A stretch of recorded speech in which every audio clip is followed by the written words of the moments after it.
नमस्ते दोस्तों, आप सभी का राधा गौरी चैनल पर स्वागत है। आज मैं आप सभी के लिए शिव जी और माता पार्वती की सोमवार व्रत कथा लेकर आई हूँ।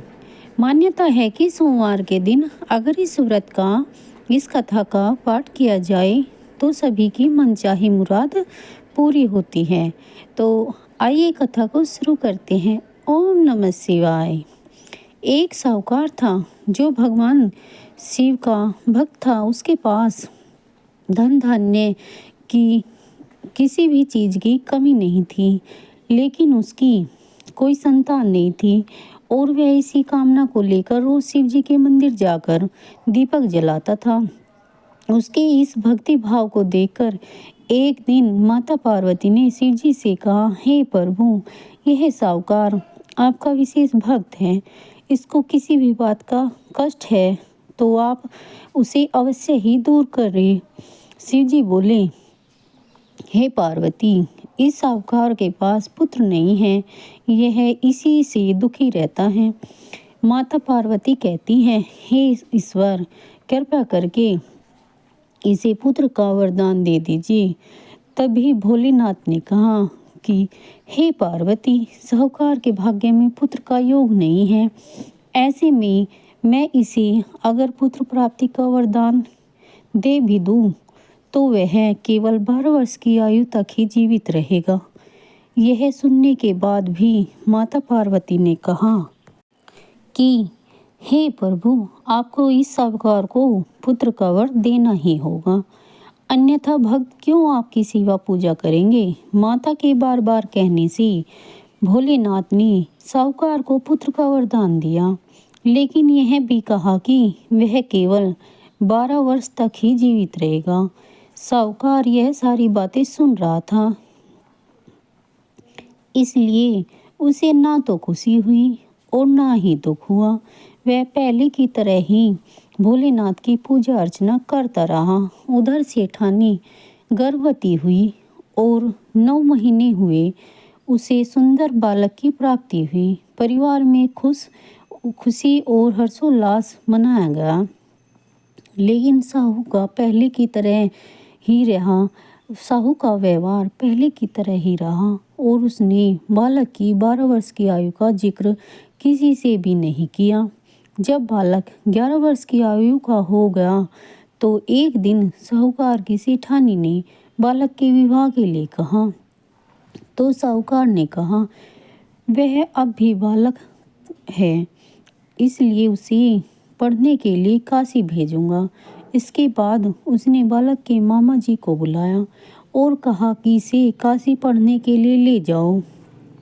रास्ते में जिस भी स्थान पर रुकना पड़ेगा वहां यज्ञ करके और ब्राह्मणों को भोजन करा के ही आगे बढ़ना। वह भी इसी तरह करते हुए जा रहे थे। रास्ते में एक राजकुमारी का विवाह था। जिससे उसका विवाह होना था वह एक आंख का काना था। तो उसके पिता ने जब अति सुंदर साहूकार के बेटे को देखा तो उसके मन में आया कि क्यों ना इसे ही घोड़ी पर बिठाकर शादी के सारे कार्य संपन्न करा लिए जाएं।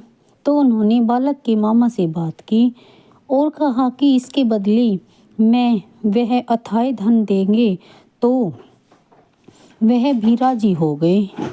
इसके बाद साहूकार का बेटा विवाह की वेदी पर बैठा और जब विवाह कार्य संपन्न हुआ तो जाने से पहले उसने राजकुमारी की चुनरी के पल्ले पर लिखा कि तेरा विवाह तो मेरे साथ हुआ, लेकिन जिस राजकुमार के साथ तुम्हें भेजेंगे वह तो एक आंख का काना है। इसके बाद वह अपने मामा के साथ काशी के लिए चला गया। उधर जब राजकुमारी ने अपनी चुनरी पर यह लिखा हुआ पाया तो उसने राजकुमार के साथ जाने से मना कर दिया। तो राजा ने भी अपनी पुत्री को बारात के साथ विदा नहीं किया। बारात वापस लौट गई। उधर मामा और भांजे काशी पहुंच गए थे। एक दिन जब मामा ने यज्ञ रचा रखा था और मामा बहुत देर तक जब बाहर नहीं आया तो मामा ने अंदर जाकर देखा तो भांजे के प्राण निकल चुके थे। वह बहुत ही परेशान हुए। लेकिन सोचा कि अभी रोना पीटना मचाया तो ब्राह्मण चले जाएंगे और यज्ञ का कार्य अधूरा रह जाएगा। जब यह संपन्न हुआ तो मामा ने रोना पीटना शुरू किया। उसी समय शिव पार्वती उधर से जा रहे थे तो माता पार्वती ने शिव जी से पूछा, हे प्रभु, यह कौन रो रहा है? तभी उन्हें पता चलता है कि यह तो भोलेनाथ के आशीर्वाद से जन्मा साहूकार का पुत्र है। तब माता पार्वती कहती है कि हे स्वामी, इसे जीवित कर दे, अन्यथा रोते रोते इसके माता पिता के प्राण निकल जाएंगे।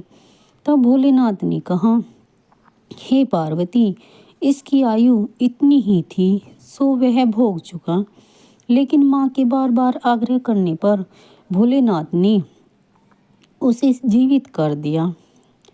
लड़का ओम नमः शिवाय करते हुए उठा और मामा भांजे दोनों ने ईश्वर को धन्यवाद दिया और अपनी नगरी की ओर लौटे। रास्ते में वही नगर पड़ा और राजकुमारी ने उन्हें देखकर पहचान लिया। तब राजा ने राजकुमारी को साहूकार के बेटे के साथ बहुत सारे धन धान्य के साथ विदा किया। उधर साहूकार और उसकी पत्नी छत पर बैठे थे। उन्होंने यह प्रण रखा था कि यदि उनका पुत्र सकुशल ना लौटा तो वह छत से कूदकर अपने प्राण त्याग देंगे। तभी लड़के के मामा ने आकर साहूकार के बेटे और बहू के आने का समाचार सुनाया, लेकिन वे नहीं माने तो मामा ने शपथ पूर्वक कहा। तब दोनों को विश्वास हो गया और दोनों ने अपने बेटे बहू का स्वागत किया। उसी रात साहूकार को स्वप्न में शिवजी ने दर्शन दिया और कहा कि तुम्हारे पूजन से मैं प्रसन्न हुआ। इसी प्रकार जो भी व्यक्ति इस कथा को पढ़ेगा या सुनेगा उसके समस्त दुख दूर हो जाएंगे और मनोवांछित सभी कामनाओं की पूर्ति होगी। भोलेनाथ की कृपा आप सभी भक्तों पर बनी रहे, हमारे साथ ऐसे ही बनी रहे। अगर कथा अच्छी लगी हो तो प्लीज़ मेरे चैनल को लाइक कीजिए, सब्सक्राइब कीजिए और बेल आइकन को ऑन कर लीजिए ताकि आगे से आने वाली अच्छी अच्छी वीडियोज आप सभी के पास पहुंच जाए। और कमेंट भी कीजिएगा दोस्तों। तो इसी के साथ ओम नमः शिवाय।